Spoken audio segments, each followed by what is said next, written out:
కామారెడ్డి జిల్లా బాన్స్వాడలో ప్రభుత్వ వ్యవసాయ సలహాదారు ఎమ్మెల్యే పోచారం శ్రీనివాసరెడ్డి, జహీరాబాద్ ఎంపీ సురేష్ షెట్కార్తో కలిసి మంత్రి జూపల్లి కృష్ణారావు మీడియా సమావేశం నిర్వహించారు. ఈ సందర్భంగా మంత్రి జూపల్లి మాట్లాడుతూ BRS working president KTR quash పిటిషన్ను హైకోర్టు కొట్టివేసిందని తెలిపారు. తప్పు చేయలేనప్పుడు కోర్టుకు ఎందుకు వెళ్లాడు? కేసును కేటీఆర్ ఫేస్ చేయాలని, ఏసీబీ విచారణకు కేటీఆర్ సహకరించాలని మంత్రి జూపల్లి కోరారు. ఒక్కొక్కటి ఇవన్నీ కూడా చేసుకుంటూ వస్తా ఉన్నాం. అంటే ఎట్లా మాట్లాడుతున్నారు వాళ్ళు? నేను మాట్లాడితే దానికి అది అంటే ఆధారం ఉండాలి. అవాస్తవాలు వెల్లడించే ప్రయత్నం చేస్తాను. అట్లాగే ఈ రోజున చాలా అంశాలు ఉన్నాయి. ఒకటిగా రెండవది పరిపాలన అనేది చక్కగా నడుస్తాం. ప్రజాపాలన ఒకనాడు మేము మంత్రులుగా ఉండి కూడా ఆనాడు ప్రగతి భవన్కు వెళ్ళే పరిస్థితి లేకుండే. ఎర్రవెల్లి ఫామ్ హౌస్ కూడా గేట్ నుంచి బయటకు వచ్చేది, కళ్ళకు నేర్పించే పరిస్థితి. అటువంటిది నాడు సెక్రటరీకు ఎమ్మెల్యే కూడా పోయే పరిస్థితి ఉండే, ఎంట్రీకి అవకాశం లేకుండే. ఈ రోజున సగటు పౌరుడు, సాధారణ వ్యక్తి కూడా ఇలా ప్రజాభవన్ పోతా ఉన్నారు, సెక్రటరీ పోతా ఉన్నారు, మంత్రులు కలుస్తూ ఉన్నారు, ముఖ్యమంత్రి కలుస్తూ ఉన్నారు, జరుగుతూ ఉన్నారు. అంటే దుర్మార్గమైన అరాచక పాలన జరిగింది, ప్రజా వ్యతిరేక పరిపాలన జరిగింది గడిచిన 10 సంవత్సరాల కాలం. ఇవన్నీ కూడా ఆనాడు వాటిని కూడా పటాపంచ చేసి ఇలా ప్రజలు మెచ్చే విధంగా ప్రజాపాలన కొనసాగుతుంది ఇంద్ర రాజ్యంలో ఈ యొక్క ప్రభుత్వం. అంటే వాళ్లకు భరించలేకపోతా ఉంది.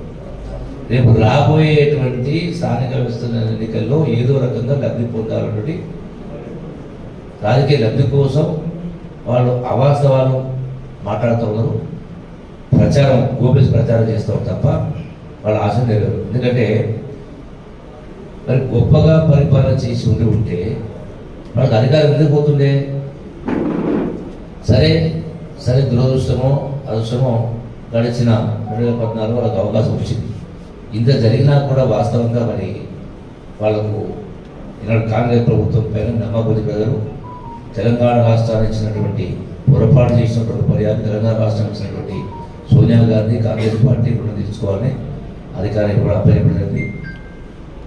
దీంతో పాటుగా తదనంతరం జరిగినటువంటి పార్లమెంట్ ఎన్నికల్లో బీఆర్ఎస్ పార్టీకి ఎన్ని మాట్లాడినా 100 కోట్లు ఖర్చు పెట్టినా కూడా ఒక సీటు రాల. మళ్ళీ బీఆర్ఎస్ పార్టీ అధికారులు రావడం అనేది కళ, భూస్థాపితమైంది. ఇప్పుడే ఉన్నటువంటి వార్త, కేటీఆర్ కేసును హైకోర్టు కొట్టేసింది.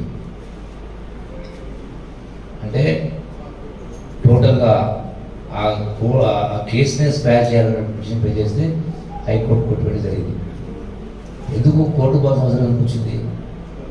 వాస్తవాలు పేపర్ పైన ఉన్నాయి, సో దాన్ని ఫేస్ చేయాలి. మనం తప్పు చేయనప్పుడు కోర్టుకి ఎందుకు పోవాలా? విచారణకు హాజరు కావాలా? సో ఇవన్నీ కూడా చాలా ఉన్నాయి. ఎవరు ఏం మాట్లాడినా ఎన్ని మాట్లాడినా ఈనాడు ఈ ప్రభుత్వం ఇవన్నీ చేస్తూ దీంతో పాటుగా హైదరాబాద్ నగరం అభివృద్ధి జరగాల, రాష్ట్ర ఆదాయం పెంచాలా, పెరిగిన ఆదాయం అభివృద్ధి, పేదలకు అభివృద్ధితో పాటుగా పేదలకు కూడా పంచిపెట్టాలంటే ఆలోచన. పేదవాళ్ళకు కూడా ఇలా మహిళలు కూడా లక్షాధికారులు చేద్దామని ఒక తపనతోటి ప్రభుత్వం పనిచేస్తూ ఉంది. మీరు చూసిండ్రు మూసీ రివర్ గురించి కూడా. మూసీ నది గురించి గతంలో బీఆర్ ప్రభుత్వం ఉన్నప్పుడే మూసీ రివర్ ఫ్రంట్ అని బోర్డు పెట్టి ఆనాడే అది 50 మీటర్ల అని ఆనాడే మార్కేషన్, దాని నాలుగు కూడా ఇల్లు ఉంది యాక్చువల్ వస్తాం. అంటే ఈ రోజున దాన్ని గగ్గోలు పెడతా ఉన్నాం. సో డెఫినెట్గా అభివృద్ధి జరగాలంటే పెట్టుబడులు రావాలంటే నూతన పంతాలు పరిపాలించుకొని ప్రపంచంతో పోటీ పడే పరిస్థితి రావాలి.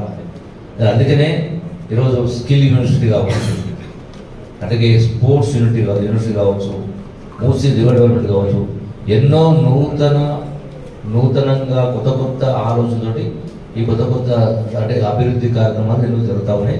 డెఫినెట్గా వచ్చేటువంటి ఈ 5 సంవత్సరాలే కాదు, మళ్ళీ వచ్చే 5 సంవత్సరాలు కూడా కాంగ్రెస్ పార్టీ అధికారంలోకి వస్తుంది. ప్రజల ఆకాంక్ష నెరవేర్చాలని చేస్తాం. అమరవీరులు ఎవరైతే తెలంగాణ కోసం ప్రాణాలు అర్పించారో అమరవీరుల ఆకాంక్షలు ఒక్కొక్కటిగా ఈ ప్రభుత్వాలు నెరవేరుతా ఉన్నాయి. ఆనాడు అవమానం పాలేదు, ఈనాడు అందరికీ కూడా న్యాయం చేసే కార్యక్రమం చేస్తాము.